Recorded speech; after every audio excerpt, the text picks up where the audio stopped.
Hello guys and welcome to Total War Rome Remaster Faction Guide for Macedon or Macedon.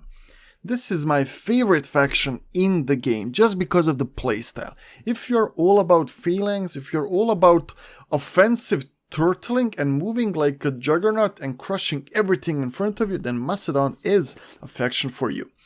You should also check my Carthage faction guide, which was the first guide I made. And also, I hope that you guys will learn something from this and you can have your own proposals on how you play your campaign. This is a way I recommend you to start based on the scripted AI and based on the best things to build up your empire. However, if you disagree with this, feel free to leave it down below in a comment section. So, let's go. Let's start with the army first. So, the Macedonian army.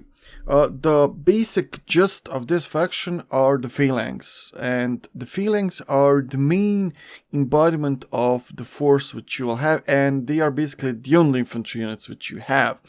When we compare this, for example, with Rome 2, where you have not the phalanx, but the hoplites, and where you have the royal peltasts, which are also capable of fighting. In this situation, the only viable option you have as Macedonians are the phalanx units. They have low morale. However, guys, this morale you need to maybe multiply by 3 or by 2, just because in order to get them to rout, you will need to do such a big damage to them. And the way AI plays in Rome Remaster is that they will charge you frontal. They will try to flank a little bit. However, as soon as they see that that is not possibility, they will rush you and basically they will be murdered by your phalanx. So phalanx are there, they are basically your anvil, and the hammer you don't need a cav. AI will be a hammer for themselves. So just play smart. Phalanx are the only things which you have, so you better love the phalanx if you want to play this faction. With army out of the way, we now have to speak about diplomacy and trade. Regarding diplomacy, it is important to know this. If you are at war and you will be at war with the Romans, nobody will accept alliance with you. And your priority to get an alliance is to work with the Tyles, with these Thrace, and with Dacia. So, the Dacians will send you a diplomat first, and they will most likely accept an alliance offer which you present to them using their diplomat. Same as in our Carthage guide, the trick is if you send a diplomat, they will accept alliance. However, if you receive their diplomat and you try to make an agreement using their diplomat, which is approaching you, they will not accept that trade agreement. So, make sure to send your diplomat to Tyles, to the Thrace, and wait for the Dacian diplomat to reach you, and make sure to get alliances with both of these factions, as this will buy us time. Be fast, because Romans will cross the channel and they will be the ones who will there's 50-50 that they will go aggressive against you, or that they will go aggressive to the Balkan area over here. So try to get those alliances fast, and after that return back your diplomat so you can send him over here to Salamis or to the Egyptians, so you can send your traders, your merchants there to make money. So that is it regarding diplomacy and trade at the start of the game. Now we need to speak about production. So this is the point. As we said in the army part, we are all about phalanx. So that means that in Thessaloniki and Corinth, we should try to produce troops as much as we can. In Larissa, we should try to aim for the port first. And in Bailazor, we need to try to work on getting some basic levy pikements. So basically at the start of the game, in north of your cities, north of your kingdom, you need to work on building up the barracks to tier 2. so you can make these levy pikements. In Larissa you will try to aim for the ports, and in Corinth you can also try to aim for some basic barracks, because we will need those later on. So that is basically all regarding your town management at the start. You don't have to worry that much about your tax income. I would leave it as it is on dynamic, as it will make no impact at the start. Now we need to speak about expansion and the strategy, which is basically the central part of this video and the most important part. Macedon starts with interesting factions around them. So we are starting with barbarians at the north. We have Hellenic factions on the south and on the east, and we have Romans on the west. That means that while we are conquering Hellenic factions, we are going to enslave or occupy towns, while we are moving for the Romans, we are exterminating the towns. So, with that out of the way, now I'm going to tell you what you guys should do first. So the first thing is that you should keep on recruiting the basic levy pikemen from Thessaloniki and work your way on building the regular phalanx pikemen to use. Try to get at least 5 pikemen in your armies and then start pushing.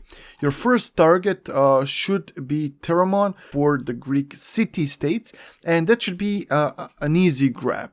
While we are building the army here in Thessaloniki, you can ignore recruiting Cav in this town, and you should recruit the Cav from Larissa, which you will use to go for Teramon.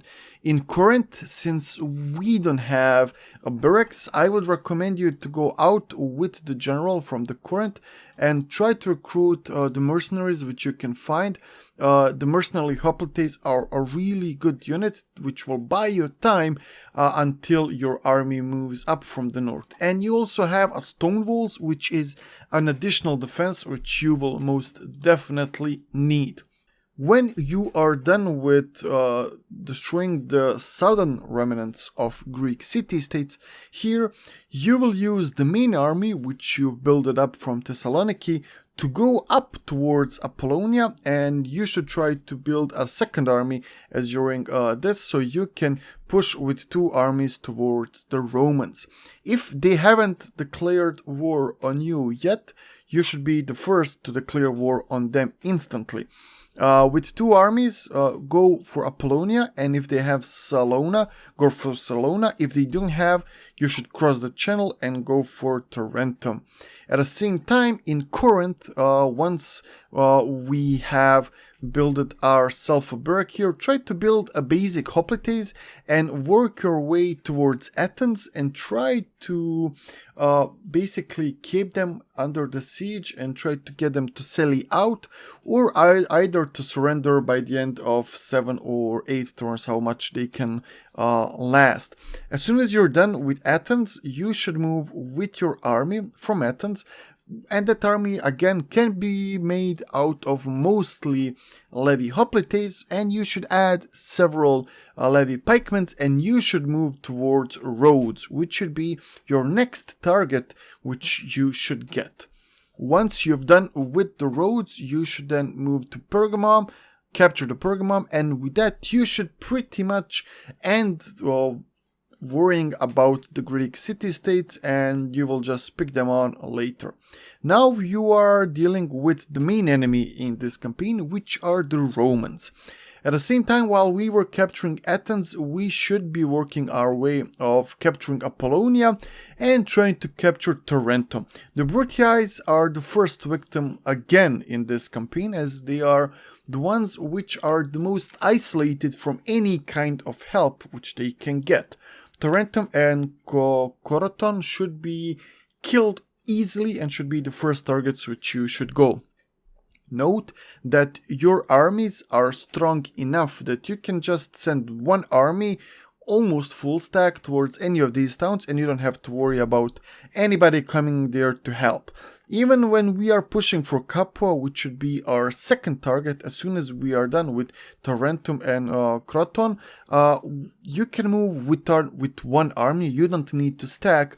Even if SPQR is to come to join and try to help, you will most likely and easily win them with one stack, because your pikemen are that good and they are suicidal. When we are done with Capua and with the army which is going to come from SPQR to assist them, you should besiege Rome and grab the Rome. With that, you are basically done with this guide. You are set up for this game. You will have more than enough money to basically finance whatever you want. You will have at least 2 to 3 full stack armies with phalanx which can deal with any opponent, as the opponents which you face, the Romans, are the biggest opponents you have. Now we need to speak about the elephant in the room, and that is that we will need naval supremacy again.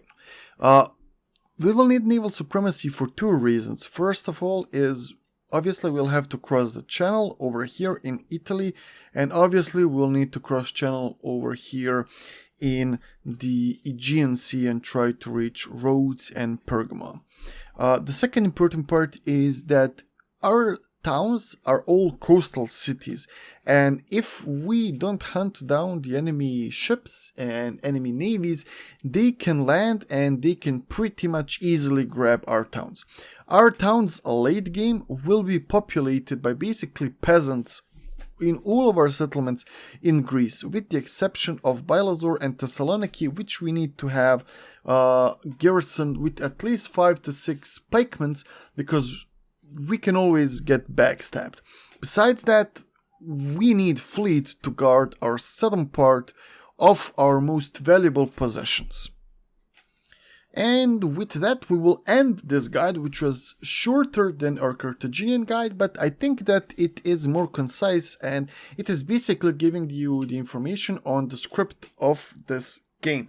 I hope that you guys enjoyed this one. Request your faction down below and tell me what do you think about my strategy and what do you prefer to go and to do in your campaign.